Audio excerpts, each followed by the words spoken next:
The most mentally disturbed family in America. The family consists of mom, Mimi, Don, the dad, and then 12 kids, 10 sons, 2 girls. It starts with Donald, the oldest son. He's in college when he walks into the health center with burns all over his body. Oh my God, what happened? He just walked straight into the bonfire. I mean, he practically jumped into the bonfire. It was weird. He lit himself on fire. And recently he dismembered a dog in the bathtub.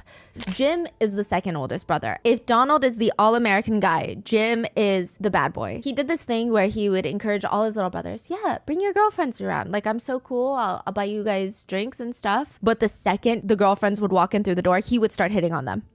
He just liked being as provocative as possible. The 2 youngest siblings, Margaret and Lindsay, are the 2 youngest, and Jim started touching his little sisters. Lindsay, the youngest daughter, would say her first memory of SA was maybe when she was 3, 4. She said it was my brother Jim coming in the middle of the night, putting his hands on me, and me crawling up into a ball tighter and tighter, trying to get away, not really understanding what's going on. I mean, I'm a little child and I'm trying to stop whatever he's doing only because I think maybe it's love. Maybe this is love, and him having his hands all over me is love. Lindsay did not know at the time that her brother Jim had schizophrenia as well. So we have Donald, the oldest, that's diagnosed with schizophrenia, then Jim, who also clearly has schizophrenia, but the whole family doesn't know it until a little bit later. Brother number 3, John, he's kind of the opposite of his 2 oldest brothers. He is fully devoted to classical music. John is not diagnosed with schizophrenia. Brian is the 4th oldest. He was always considered the most handsome in the family, even more so than Donald, but he's very, very shy. He would spend most of his time kind of like John, deep into classical music, jazz, rock and roll, anything to do with music. Brian naturally becomes the favored child after Donald and Jim kind of fall apart. Brian ends up packing up, moving to California to be part of a band, and he meets this beautiful girl named Lorelei Smith. And Brian has this thing where he talks a lot about very dark subjects. Like he would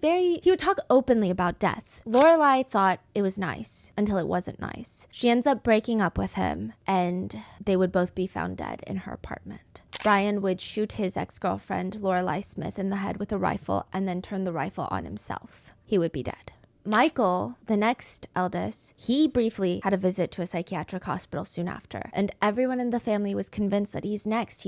He's losing his grip on reality. He's gonna end up just like Donald, just like Jim, just like Brian. But Michael was certain the minute that he stepped into that hospital, wait, I don't think I belong here. This was like his tipping point. He said he started getting into meditation, mindfulness, and he was not diagnosed with schizophrenia.